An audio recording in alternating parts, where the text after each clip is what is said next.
Crypto was my entrance into crypto art, really. Like many people, I was very interested about the ICOs and everything. So 2017, I started reading up. In that regard, I'm like a book learner, so I got myself a couple of books about crypto because I thought like, what is this? And I think what quickly shifted for me was that, okay, it's not necessarily, the currency aspect of this was almost like the least fascinating for me. But I thought like, okay, the blockchain technology underneath is just like mind boggling. It can be used like for almost everything in future. And that really led me to actively looking for art projects, because I thought like, okay, you want to transform the world, but there's got to be application on art. This is like such an easy use case. And that's how I got really into the rabbit hole. We are in for an exciting episode. I have here Martin Ostachowski, who's one of the earliest super rare artists. His art is geometric abstraction and minimalism. He's also an NFT art historian. When I first got into the space, I came across his profile and he had a very elegant timeline dating with all kinds of projects, artistic history, the OGs. So I'm actually more than excited to have this conversation because you were somebody that I was referring to for quite some time. So I'm glad we were able to get this done. Awesome. Thanks so much for having me. Yeah, I really, really appreciate it. For those that are viewing, you can see your super art kind of expressed in the background by the geometric minimalism and the abstraction and everything. It's quite beautiful. But we could just get like straight to the point a little bit. You were one of like the very earliest super rare artists. Was NFTs the entrance for you into crypto, or had you participated in blockchain prior to 2018? No, crypto was my entrance into crypto art, really. Like many people, I was very interested about, or I saw what was happening, right, with the ICOs and everything. So 2017, I started reading up. Like in that regard, I'm like a book learner, So I got myself a couple of books about crypto because I thought like, what is this? And I think what quickly shifted for me was that, okay, it's not necessarily, the currency aspect of this was almost like the least fascinating for me. But I thought like, okay, the blockchain technology underneath is just like mind boggling, right? It can be used like for almost everything in future. And that really led me to actively looking for art projects, because I thought like, okay, you want to kind of transform the world, but there's got to be application on art, right? Because this is like such an easy use case, right? And that's how I got really into the rabbit hole, because I found like things like monogram and monographs, and it was just so little which you could find, right? Because there were so little resources. All of it was in forums and stuff like that I just kept my eye peeled, right? And that's when I saw that the first Rare IF festival popping up, and then when the platforms actually opened, I was just just shooting them an email. Hey, I'm an artist. Would be interesting in joining, right? And back then you would respond probably the same day or the day after. It was incredible.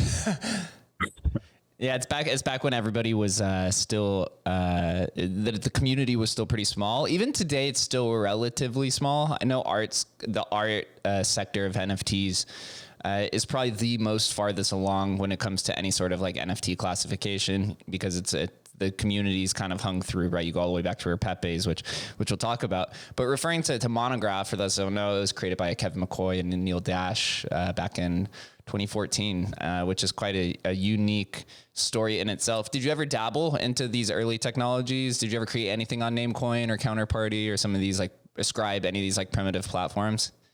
I started with Counterparty, a few things in 2019, but mostly I've been Ethereum. Ethereum brought me into the space, and only after I discovered really Bitcoin and what really that stood all for. And then I started getting interested in the other chains. So I would say, like, although my main interest still lies like between Bitcoin and Ethereum, I still kind of am curious of what has happened on the other chains. Right. Right now we see this like whole thing with ordinals and inscriptions, right? We might get some NFTs onto it. I was lucky enough to be in the conversation with Casey towards the end of last September with Adam and Leonidas, and it's quite interesting. Basically, putting on-chain data into each individual set, like that could be a complete breakthrough. What are your thoughts on that? Well, I think, for me, NFTs are as such just like a step in evolution, right? Like I see it, for me, NFTs are really just a medium, right? It's really plain and simple. And whatever is on this medium defines what it is, right? So is it an art NFT? Is it a game NFT? Is it like a licensed NFT?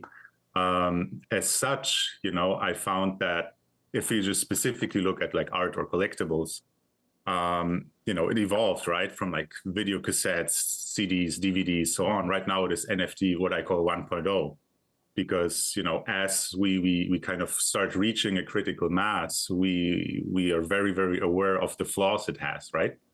With, marketplaces shutting down and people losing their NFTs, the call is for like, okay, can we save this data now on the blockchain to preserve it? And I think there will be a step where we're going to see there's going to be another NFT 2.0 where it's going to address most of these issues, which are not necessarily something which it was intended to, but which is just the consensus of the mass, basically, right? What we kind of want it to be, or where we want it to evolve.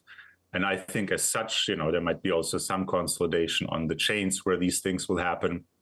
So I'm fairly, I'm like, not like an ERC 721 evangelist or something. For me, it's just like a snapshot in time, right? And we need to be in this because otherwise we'll never hit the critical mass to help it evolve.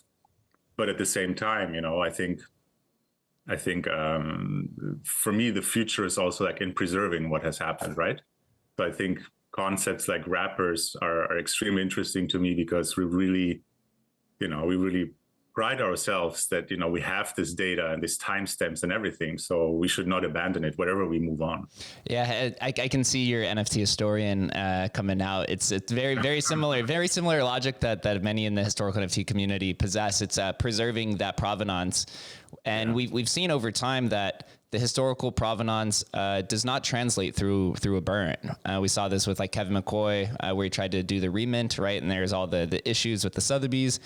You go to some of the early stuff like Bitcoin, and I think some stuff that like Ray and them did, where they tried to burn the asset to then remint it on another one to say that this was like the official move or migration. And a lot of the collectors just do not see that happening as all. So the historical provenance or the value did not translate, you could say. Yeah, I actually made a piece for it called Requiem for an NFT in a burner wallet, because the whole purpose of NFTs was, hey, we cannot destroy it. Nobody can take it away from us, So what happens when you really burn it? It still exists, and as such, it's just, an artist has a right to kind of disown an artwork or whatever, but whatever we burn, it still exists. So it is kind of like, I have very mixed feelings about the, quantum.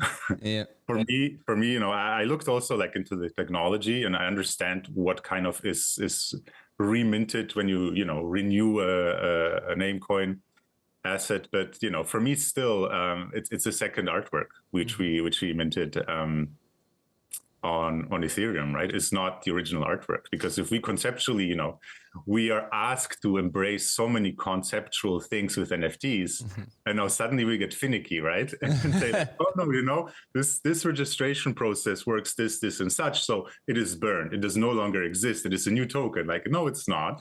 At least for me, So as somebody who is on essentially both sides, right? You're a decorated artist with super rare. You've had, a bunch of large sales. You have a good collector base. You're also very passionate into NFT history. What's your take on provenance? Is it in the hands of the artist, or is it in the hands of the token? Well, you see, it's like never black and white, right? I mean, what we always wanted as artists, right, is to make really clear where it came from, right? So everybody thought like, oh, we're going to have this one wallet, and I create everything with this one wallet. It will be clear for everybody, And here comes the scammer, and here comes, the lost wallet, or here comes the hardware wallet. And these things kind of like start breaking up, right? This idea of like, we're going to have like a very easily traceable history. So I think Um, Provenance is extremely important, because I think um, it is something which is lacking in the physical world so much that it is the reason why the physical world or the traditional art world is embracing this technology to some extent, because it seems to be addressing this one issue which it suffers from a lot. At the same time, provenance is not given just by minting, right? I mean, if you look back, even like in 1617, there was like people just like minting something like the Mona Lisa, and saying like, oh, now I'm Leonardo da Vinci just because I minted it. So we have to see it like very, I guess, nuanced, right? What we are trying to do, what we are trying to solve, but at the same time, where are the limitations? And I think it will be crucial that we have basically records, right? Whatever it is and whatever or how it is done, that we kind of are able to reconstruct these histories and reconstruct these origins of things, because, yeah, as I said, it is not solved yet. We are in a 1.0 stage. But yeah, I like to call the stage right now. You said 1.0. I call it just the primitive form of NFTs. And you've been here pretty much since 2018. We're going to let's cover your work a little bit. When you mentioned that you submitted to Super Rare, right? It's a whitelist. It's a whitelist kind of platform. Take us through those early days of Super Rare. The people who listen to this are always very interested in the technicals behind it, the mechanics, and did it feel like this was something innovative at the time? Well, to be honest with you, in the beginning, I don't even know what I was doing. Right? I had the basic understanding, okay, what is happening, but the minting process and everything was like extremely intimidating, right? It was extremely complicated, and for somebody who, if you go through a first transaction, you're like extremely nervous, right? Am I doing it right? Do I understand what is really happening? And I think I also remember, Known Origin and Super Rare, they kind of started at the same time, like a day or two apart. And I was joining both. And I remember in early Known Origin days, you would have to actually send the description and the artworks to David, and he would mint it for you. That was minting in 2015. And also like for Super Rare, we had to upload your files somewhere, and then these things would happen. I think what really stood out to me was that the whole ecosystem, like all the artists on both platforms, all the collectors, the little they were, we were all in one Telegram group, and it was not cumbersome. Like we actually had like conversations there. It was maybe like 40-50 people, and it was just so interesting to see, because we were kind of like celebrating each other, right? Like everybody posted something, everybody was cheering. If somebody sold something, it was like a success for everybody, right? It was like extremely supportive, and I think that was the community aspect, which I found tremendously fascinating, and which really gave me the feeling we are like kind of like in a global community, right? Like you have these people from all over the world, but they're lurking in this Telegram group, making their art and kind of like talking to each other and commenting on their work or critiquing, or starting then meeting up in real life events, and that was just fascinating. Yeah. So I just pulled up your oldest work, chain linking, new fork, transaction, block. You could see that these three look very similar, and then the next three, node network 1, 2, and 3. So it looks like you're kind of doing these in pairs of three. Yeah. In pairs of 3. Take us through the experience. This, like, how do you define your art? I mentioned it in the beginning off of your website, but maybe you can give us a little bit more eloquent explanation of your original art, and then how it's progressed over time. Yeah, I think for me, like I've been working a lot with geometry and all sorts of abstraction, but really when I discovered blockchain, it all seemed to come together to me. Like it was like, okay, this is this technology which I'm passionate about, which I believe in, which I also believe will be crucial for inclusion in future, right? So this is something which is like a fundamental value for society, and the knowledge of such will help you to be part of it, because A lot of the technologies we are surrounded by these days, AI, crypto, they are really kind of making a lot of white collar jobs obsolete, and we don't even know yet. But as we transform these concepts, it's going to be important to know about it. So I found it tremendously interesting to dig into the technicalities of it and trying to understand it, because I always thought, like, if I can explain it, I'm going to understand it, right? and I really started making these artworks where I try to understand it myself visually, right? And saying, like, okay, if I can make an artwork and explain it with an artwork, it might be easier to understand and to follow. And that really evolved to like this kind of series, which helps to promote, or like a body of work which helps to promote the Bitcoin or the blockchain technology to the everyday person. And as such, my focus always was to also remain and exhibit in physical places, because making crypto artists about crypto adoption is like preaching to the choir, right? So I found it extremely important for me to really exhibit in physical spaces and really bring it to the general public, because that is what really drives me, right? So it shifted basically from this from these geometric drawings, and they were fairly colorful in the beginning, until I started dabbling with my first generative pieces, and the one series was really going deeper into the seed phrases. Mm-hmm. Right here. Yeah, this is right here. And that was kind of like, I work a lot like in iterations, right? Like I'm like a strong believer, that for me, inspiration is iteration, because if you're always evolving, if you're always like working on pieces and think about the next step of a piece, I think that is what really drives me, because like I instantly, by the time I'm like basically over a hump of an artwork, I'm already thinking about like, how do I make it more complicated? How do I can make it, more intricate, or how do I make it clearer for somebody to understand what I'm trying to do? And you work on a piece, but in your idea already like 4 or 5 steps ahead, and you're like 4 or 5 artworks ahead. So this seed phrase visualization, right? It's kind of like a visualization of all these seed phrase words, which constitute the base of every wallet.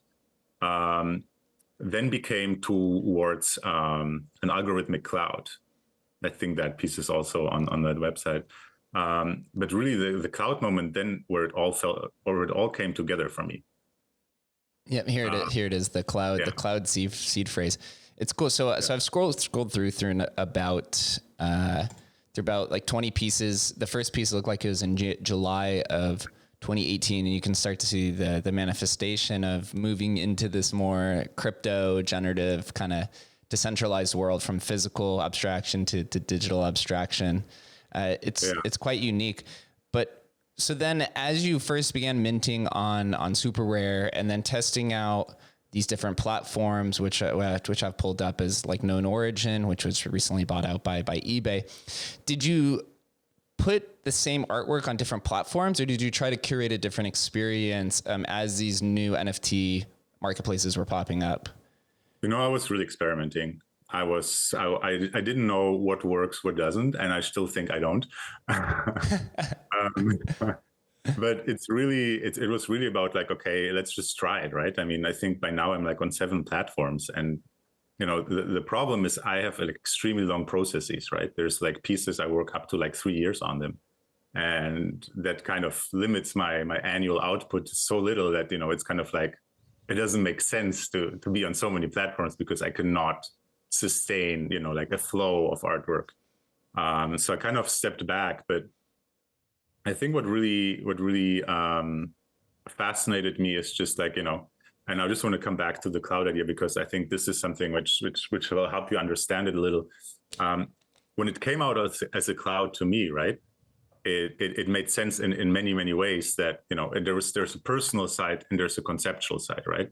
The conceptual side was like, okay, I found my symbol, right? The symbol is because it is intangible, it is in constant transformation, it is basically the cloud, so the data is online, and it is at the same time what is a cloud, right? It's like kind of like a temporary manifestation, right?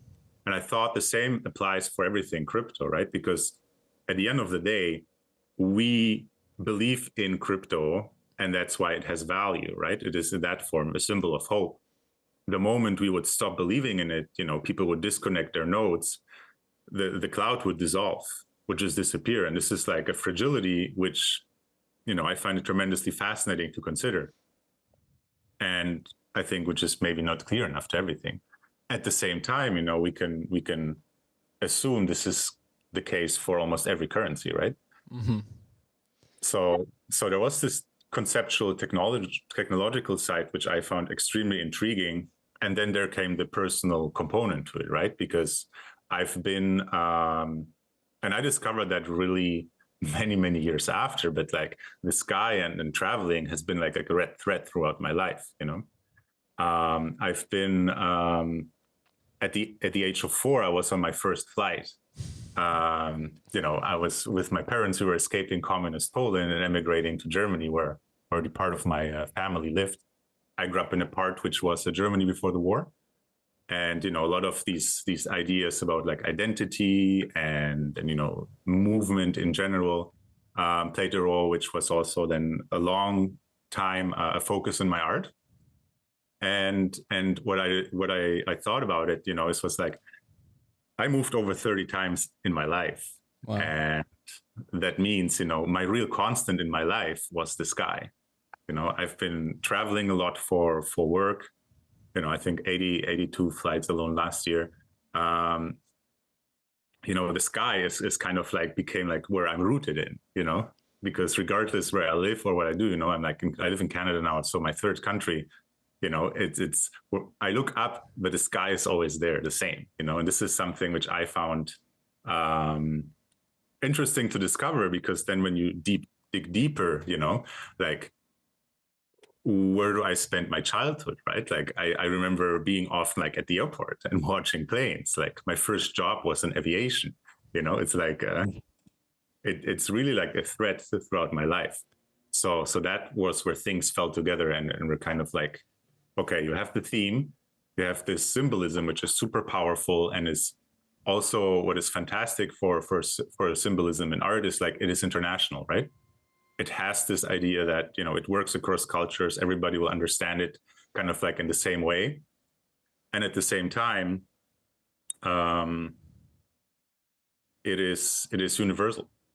Yeah, you could really see the themes in this artwork piece I just put up from Acres Place. Displays exactly everything that you just went over. You can see the themes, and I think where your crossroads, where you have the sky, which is a familiar territory because of your traveling, and then crypto, which is just inherently international, which is also very abstracted. It could be in the sky, it could be in the digital space, right? You could take it anywhere. So you can be on this plane in the sky creating artwork, and that probably feels like a really nostalgic feeling, or like a really good feeling, a sense of like safety. And it's kind of like also, in a plane, we're all like internationals, there's no concept of like borders, nationalities or whatever. We're all travelers, right? And I think that was something which I kind of appreciated, right? It's like, it is also so symbolic for me for the crypto community. As you said, when we spoke earlier, like it's such an international community. Mm-hmm. Yeah, the historical NFT community, we were talking about that before we went on recording, that the historical NFT community is inherently international. It's something that I had noticed very early, which is completely contrary to the PFP community, which is mostly just like young white Americans trading liquidity back and forth. So as we kind of like move in and understand the thematics of your work, let's move into your collectors and kind of how that felt looking at maybe a year into this, where you started receiving larger sales or more attention. As you see, you have thousands of followers on each of these different marketplaces. Take us through that feeling. Did you ever feel a sense of success or sensibility? Do you still feel like you're not completely there? And what is your relationship like with your collector base? I think it was for me extremely eye-opening to really start selling digital art, right? Because I've been painting for several years, I've been exhibiting, but I never really felt I had easy access to the ability to sell, or even getting to know my collectors, because the traditional art world is a very, very long and hard way, which is fairly linear. You have to go like through. You either come from an art school or not, but you're going to start with your group exhibitions. You maybe score one day a solo exhibition, then you try for a gallery, and then you creep your way up from gallery size up and up and up, and then hope you make it one day, right? So, but what it means is like you're going to have to invest years and years of practice without actually the ability to sell yet. So when I discovered crypto art, it was like, oh, wow, this is basically a big opportunity to sidestep this very linear pathway and trajectory, which most of the artists are on, but like basically take it in my own hands. And that felt extremely liberating. That's why I was so passionate about it, and and advocate for like the artist rights and royalties and self-sovereignty, because I think this is something which is so important. As for the collectors, I think in the beginning, as I mentioned, it was a very small community, right? So my first collectors were actually other artists. We traded artworks. We sold and bought each other artworks, and that was just out of necessity, but also like a fun and mutual admiration. So this was very simple, very basic, very mutual, and very genuine. As time passed on, I developed many friendships among my collectors, right? Because I think this is something which I really cherish is, I have direct access to them and they have direct access to me if they choose to. That is so unique, and it's not very typical in the traditional artwork, right? Where you have like your gallery as the gatekeeper, because really what they bring to the table is the relationship to a collector base, right?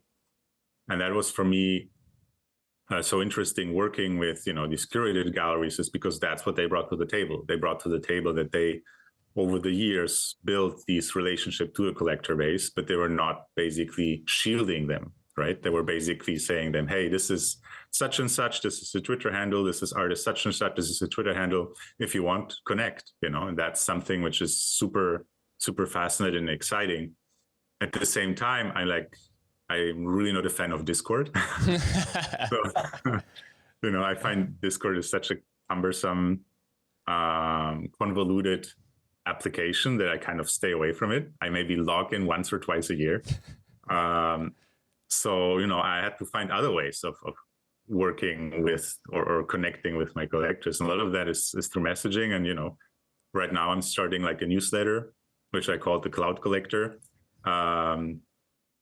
Where I just want to have the ability to update people on past and upcoming events, because I'm also notorious bad in staying up to date. Like I usually post like about events like 3-4 months after. So I'm kind of working on that this year to get a little bit ahead of the game. It's really tough. This space is so fast. Yeah. Even when you're somebody like yourself who's put out a ton of incredible art and you have a community around you, sometimes it's even tough to just stay up to date with your own community, let alone all the extracurricular activities that take place. You mentioned that you've traveled 80 something times just last year. On your website, you have multiple segments on here. One is press and mentions, and it covers everywhere that you go and speak, your different write-ups and all the different things that you've done outside of creating art, and in between creating art and the NFT history, which we'll go to. What are you typically doing when you're traveling? Is it just, and then what are these organizations or different venues asking of you when you go and visit? So I still have a day job, so that's really the source of a lot of these travels. It's a fun way for me to be allowed to travel that much, because this is where I gather a lot of my material, right? So a lot of these, or all of these visualizations, the cloud footage, videos, and photos, I made them myself. This is why some of these pieces take just such an incredible time, because it takes a while until you get like all the angles right or the lighting right. So what do I typically do when I fly is when I fly, I'm like always sitting by the window, and I really made it scientifically to fly these days. Like I know which row have the least scratch windows. I know when I book my flight on which side of the aisle I need to sit in order to have the best lighting conditions. If you're a frequent choir and you can go on standby, I do not do standby if I'm not on a window seat. Like I rather wait the hours at the airport, but I'm gonna take my window seat. It's so give us alpha. What's the best seat on the plane? If you can, it's typically the rows 12 to 14. It's kind of like the first row of economy class. The closer you get to the wing, right? There's some turbulence, but also you're going to have the wing when you want to record the cloud. So that's not ideal. And after the wing, you have to have some space because it will be always bothering you when you try to record. I love it. Also, you're going to develop like techniques, right? How can you like hold the camera in order to avoid vibration and things like that. It comes down to a lot of experience after a while. Absolutely love this crypto space. We're all autists in some specification. Absolutely incredible. We all love these unique aspects. So then as we move on, at what point did you become a NFT historian? I should note that NFT more than crypto. I pulled up your timeline and it goes literally all the way back to 2011 to some of the earliest stuff. I guess the question is, at what point did you realize that there was more to these NFTs than just art, and that there was actually like a pretty rich history that is largely uncovered, since you're documenting it much before the NFT archaeology boom really happened? Well, as I started creating crypto art, because for me it's really crypto art, right? I always refrain from the term NFT, because I think in most of the cases it is used not accurately, right? Because we use it for fungible tokens and all sorts of things, so it became like just this category. So I usually prefer saying crypto art, so I hope you yeah absolutely, because I'm gonna go with that. So as I went and started creating the first pieces, I tried to also document like what I was experiencing, and I was trying to already explain in the first pieces and blog posts that, this is what it is about, this is why I'm doing this, or this is what I'm trying to explain. And in one of these pieces, I thought like, okay, I'm gonna just write a little bit about like how it started, right?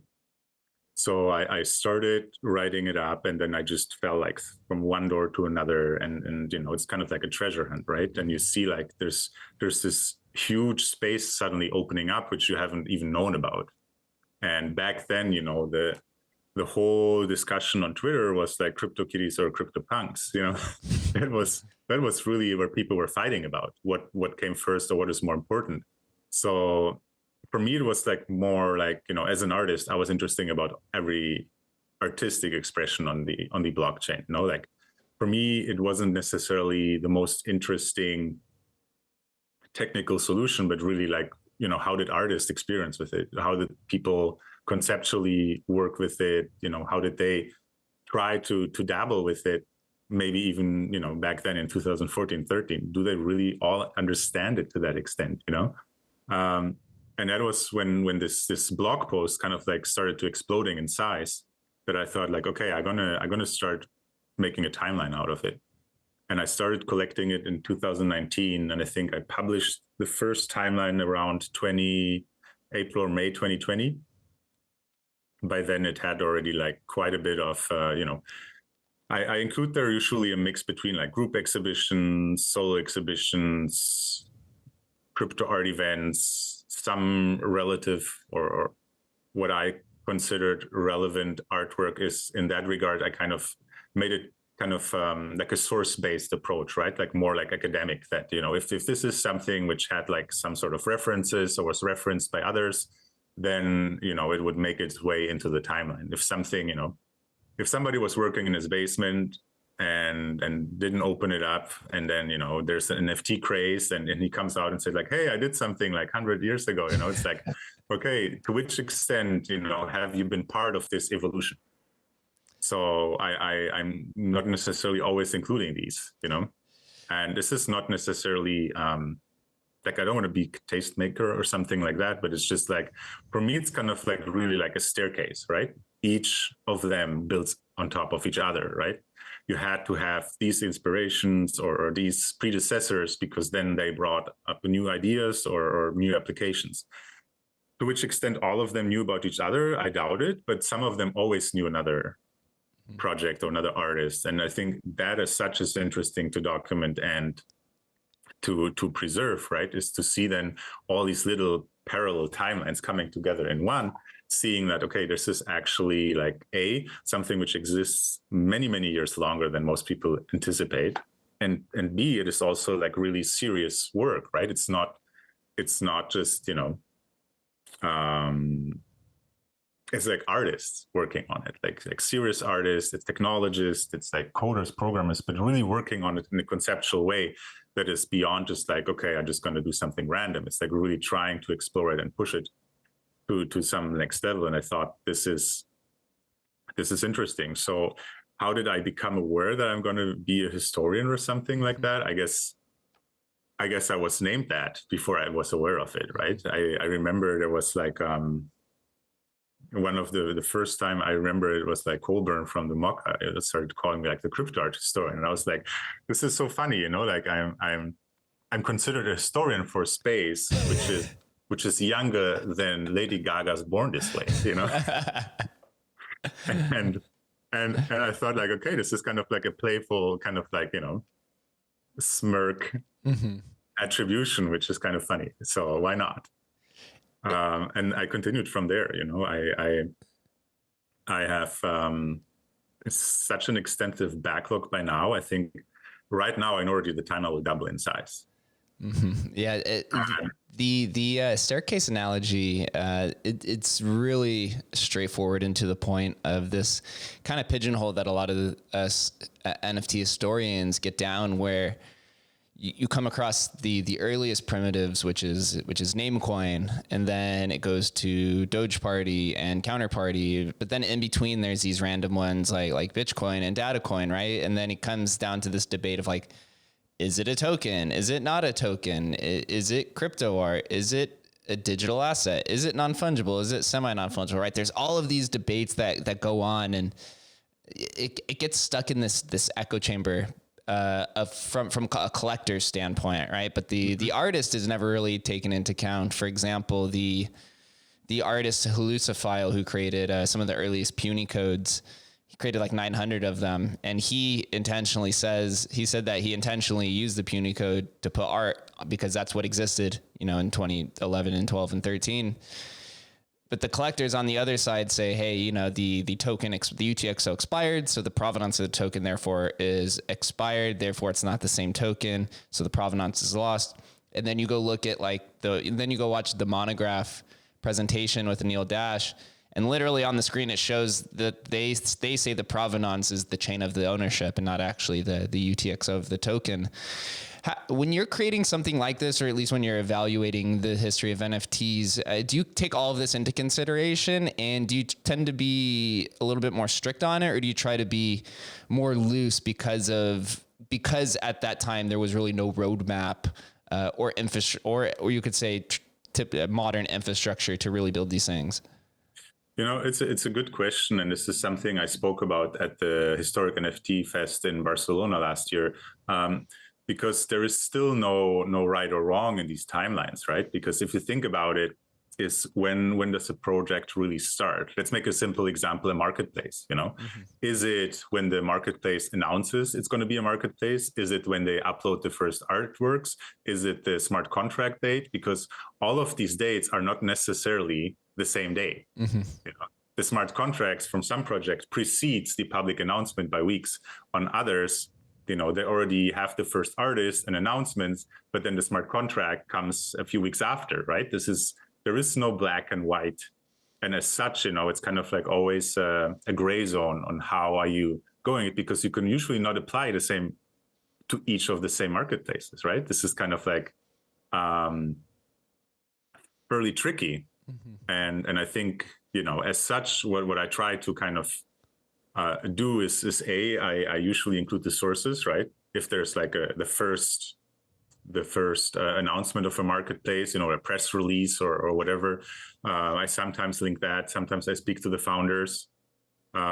Sometimes I use the smart contract when it was really the day it coincided with the launch or something like that.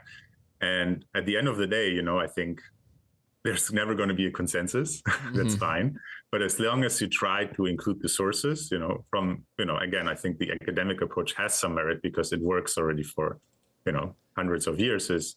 I try to include the smart contract. I try to include the sources, and that way, everybody can make their own opinion to which date they want to see it, or they think is the most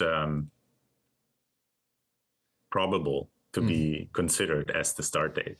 But it's very tricky, and I totally get your point also with these name coin and controversies. I think to some extent, you just have to. All you do is you offer, right? You offer, and then everybody else has the right to make its own opinion. So I think to some extent you have to go with your gut. This is what you offer. This is what you believe, but it doesn't mean that it's like, definitive. Yeah, I always like to call my time as it is doomed to be incomplete. That's whenever I put out these articles, and I've pulled up the history of NFT marketplaces that I created, and it took, as you mentioned, you get down this rabbit hole. What I thought was going to take me 5 hours ended up taking like 30 hours. But I've just come to the agreement now that whatever you do with a timeline of history, you put out, just call it V1, which shows that that there's going to be multiple versions of this. And that's kind of where I got into this debate. After the first one, I didn't have these protocols, and I realized that most of these people were trying to first authenticate assets before they can even get into the marketplace. But you do get all these debates of like, what defines a marketplace? Is a marketplace have multiple? Is a marketplace just selling one asset? Are they selling multiple assets? Is it a transfer function? Is it a buy sell? There's all these different nuances, and it's the same exact thing when it comes to the crypto art NFT space. So I personally try to label or title things a little bit differently. On Namecoin, I just call them digital assets. On Counterparty and Doge Party, I say crypto art, and then with NFT or with Ethereum, I tend to say NFTs. But who knows what comes next, right? The next standard, because with NFTs you have semi-fungible with 1155s, non-fungible 721s. Now this idea of like dynamic NFTs, I'm starting to see pop up more. So it's always going to have its next iteration, and the successor is always going to call the successor is always going to call the predecessor not the equivalent because it's a superior technology, but it had, as you just mentioned, it's that foundational staircase that is the reason why it got to where it is today. Absolutely. And as such, I also found it difficult for me to put some sort of judgment in that. I think for me, the timeline is the most neutral form or position I can take by just documenting and not judging, If it's something which you can, really explain with sources, it has a space. Yeah, it's pretty interesting to see these different evolutions. As I've pulled up, we're in the 2017 section of the timeline. This is where you start seeing a lot of these collectibles pop up, like CryptoPunks and Mooncat Rescue and Oasis Mining, and and then you see some of these like unique trends that happen with like Mitchell Chan, who does the IKB Immortal Sensibility. And then you see a lot of these early trends tend to fade out, and then they always pop up like a few years later. And that's kind of where you begin to see like, okay, this is going to be a trend. It's not just like a meta. For example, PFPs, the earliest PFPs, it came on Namecoin where it was just a tokenized avatar, right? And then the actual intentional collections started popping up in 2017. And then you had the massive boom in 2021. I think right now what we're starting to see is kind of this next iteration of Rare Pepes with the whole memes thing that's happening, where you had Rare Pepes or the original memes faded out. Then you kind of had this like fake rares faded out. Now you're starting to see with 6529s and all these different mimetic collections that are starting to also do the same idea. Through your extensive knowledge and history of studying all these different things, what would you say is like the most or what was the largest epiphany that came to you as studying NFT history that maybe those who are listening to this conversation are not aware of? Well, I think one is I saw it kind of like a boomerang. Typically there's like one innovative project or creator or technologist which brings something out which is way ahead of its time, and then it's abandoned for a few years, and then it comes back as a success. Mm-hmm. So that is something which you see over and over. I found like two themes kind of interesting for me. That you had really a lot of projects which were kind of, especially in the early days, projects which were really promoting the blockchain adoption. That was something which is driven and which I attribute to some sort of like activism. Like people who are really getting into this subject matter and really try to understand it. They realize this is like profound, and they really want people to understand it and take advantage of it, right? So I think this activism aspect was something which you see over and over, and it can be very primitive, in the early years where people just use Bitcoin logos and whatsoever, but it can be extremely conceptual and intricate in others. Another one was really that, to some extent, being even like mimetic projects, it is still kind of like a documentation. It's kind of like a mirror of itself. For me, I like, if I browse through the rarest book, right, the mm-hmm. book of Pepe's, it's like going through history class, and you see, it's like what happened in which year and then how it's documented, and you see that across different projects. They pick up and tell the history of the space, because there's some relevance in the space which was fascinating to document. So this is kind of like the two things which I found interesting, along with this boomerang idea, which seems to cascade through several times in this time. That I think for me, another takeaway was that, it's just impossible to kind of try something definitive, mm-hmm. because, knowing already that my timeline will double, and, I always call it the threat of the threat. When people say like, these are the most relevant, the must know or must say or must have, it's like, well, we don't even know yet. It's like, really, it's as we get closer, and just like people now really digging into this very, very thoroughly. This is fantastic, but still, there's still new things which are going to come up, and then we're still going to have like probably killer projects which people forgot, and then they're going to resurface, and everybody's like, oh my god, that's it, And I think it's just too early. Like, think about the age of the space. It's really to think this is already everything we saw. It's just like looking at my backlog, I can tell you no. Like, do we have a lot of them? Yes. Do we have all of them? No way. And even like, the side chains and sometimes abandoned chains, there also was like interesting stuff on there, which I think is going to be interesting to resurface one day. I've seen some of the NFT archaeologists try to dig through this stuff. As me, mm-hmm. I'm a no coder, so I kind of have to lean on them for the information. Mm-hmm. But these things like Datacoin, that you can't, essentially it's like a non-transferable token. But some of the things they were doing on there in like 2014 is quite interesting. I'm assuming one day in the future they may be able to figure out a technology to extract that somehow. But it's really cool. And as a collector, this is really where it gets interesting. As a historical collector, you try to apply this pie graph of criteria to figure out like what's the most valuable. Because when you are collecting history, there's no trait rarity system. There's no take 20 traits, plug it into an algorithm, figure out what's statistically the most rare, and that's what everyone wants to go after here, right? There's the foundation of the timestamp. And then there's like innovation, then there's like the cultural relevance, the time period, the blockchain, all these different things. As you, as Martin, the collector, what do you look most in when you're evaluating historical assets? Is it historical significance, cultural significance, timestamp, or is there no specific plan and you evaluate them all differently? Well, honestly, I'm probably the wrong person to talk to because I consider myself the least successful collector in that regard because I just don't care. I really don't collect historical things. Like I have a few from back then, but I found it for me a conflict of interest. If I, to many of the projects I have in my time list, the people actually approach me, right, and said like, "Hey, I did this and that in that year," and then you basically get this access to things which I thought if I'm going to capitalize on that, then it will stop, and I thought like I need to distance myself from that and being some sort of like neutral, because if I start including things which I buy, is there a conscious or subconscious bias which I don't want?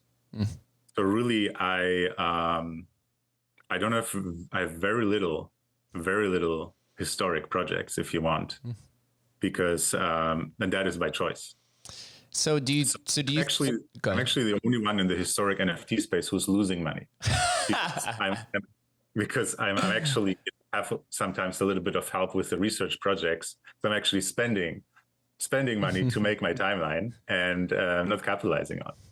Do you think it's a valid investment thesis that these vintage digital assets or crypto art will increase in value from not just monetarily, but maybe from a legacy standpoint because they were the early innovators? Or do you think it's just a bunch of people speculating on something that they hope will give them value? I think it's both.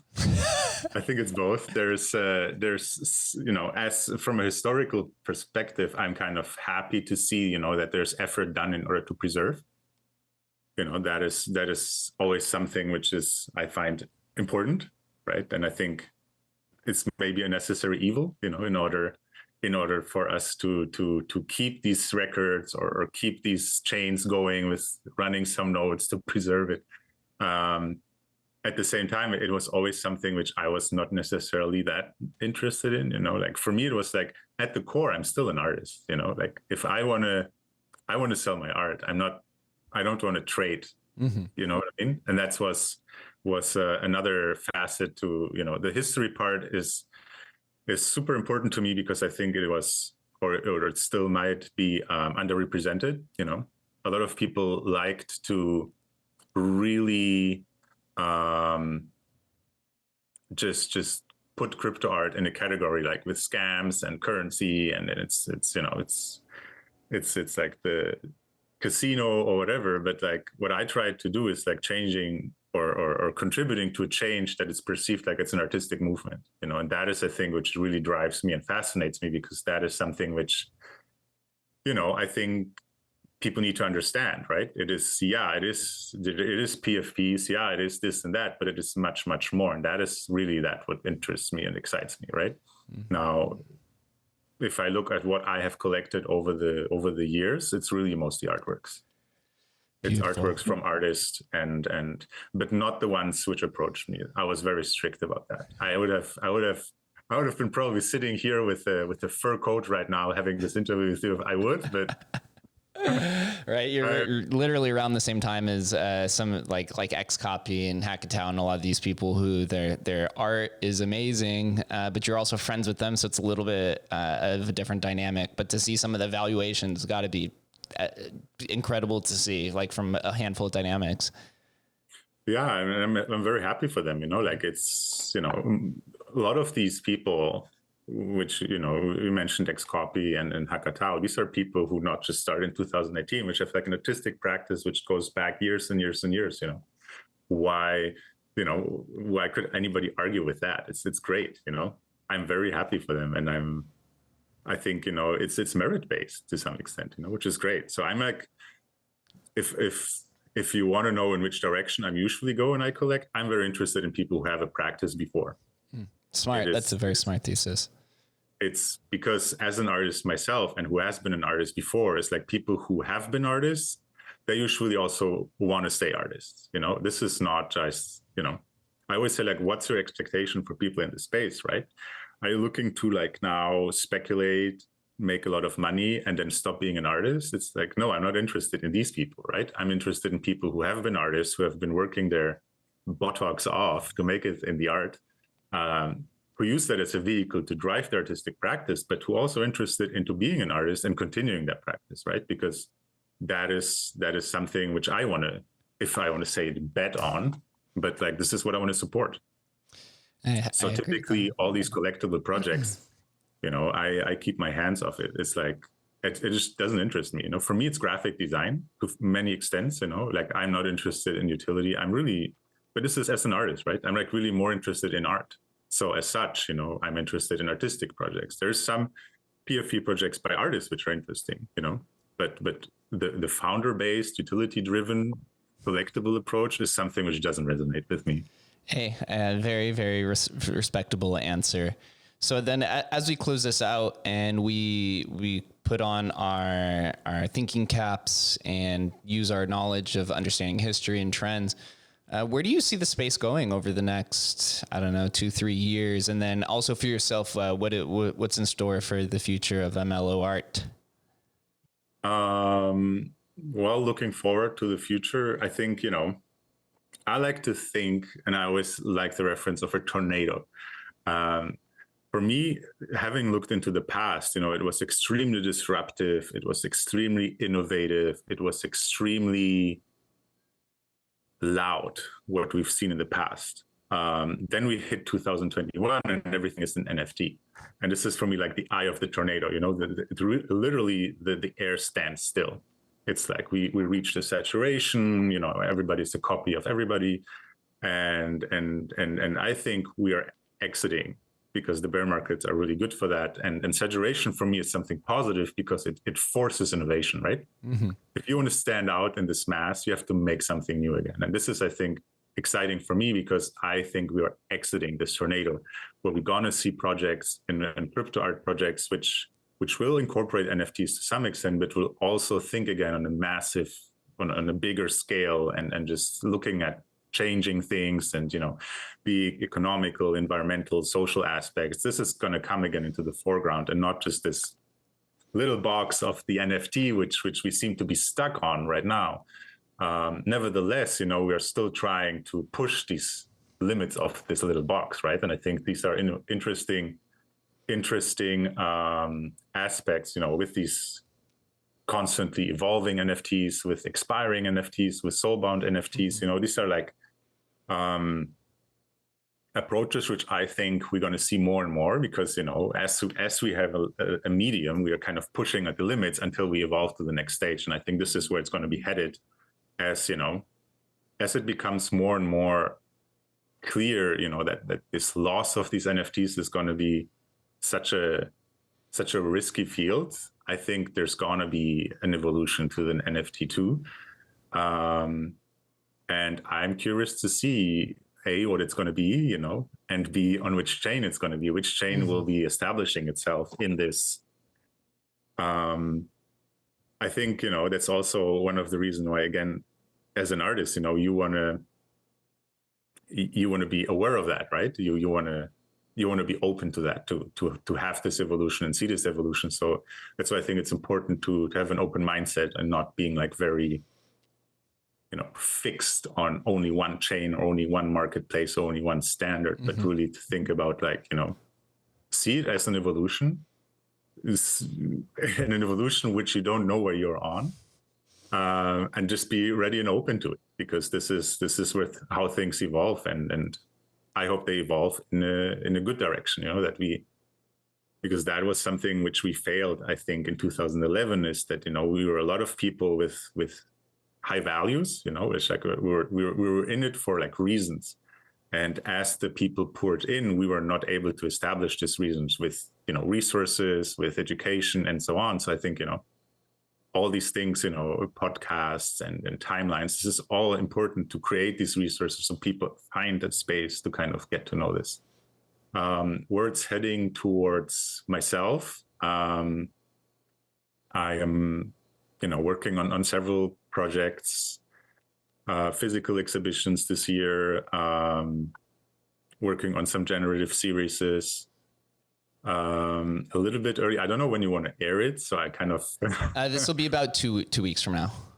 Okay, yeah. So maybe it's a little bit too early to go too much into details, but I think I definitely working very hard on a lot of things this year, and I hope to really make also big progress then in updating the timeline, because this is something which is, with all the interests and all the travel and all the work on my artworks, it's something which is still very dear to me. So I found some help now with the research aspect of it. So I hope that I'll be able to pump out these updates much more frequent, because I think it's important and exciting at the same time. Yeah, we're all working together. That's the exciting part now with the historical space, right? There was a lot of controversy for a little while, but it seems that we're starting to bridge the community back together. It's absolutely beautiful. I am also very excited for the future. I'm excited to see what rolls out. Somebody on this line, I forget what spaces I was in, but somebody in the historical space had mentioned that timelines, graphics, and infographics are basically the memes of the historical NFT space, and I could not agree any less. I like that. Yeah, I'm very happy, that there's more now, because it's fantastic, because some of these archaeologists, they really dig into these collectible projects and on these technical aspects, which wouldn't necessarily excite me too much, but I think they're contributing quite a bit to it. So I'm very happy that we have now different sources and different focuses.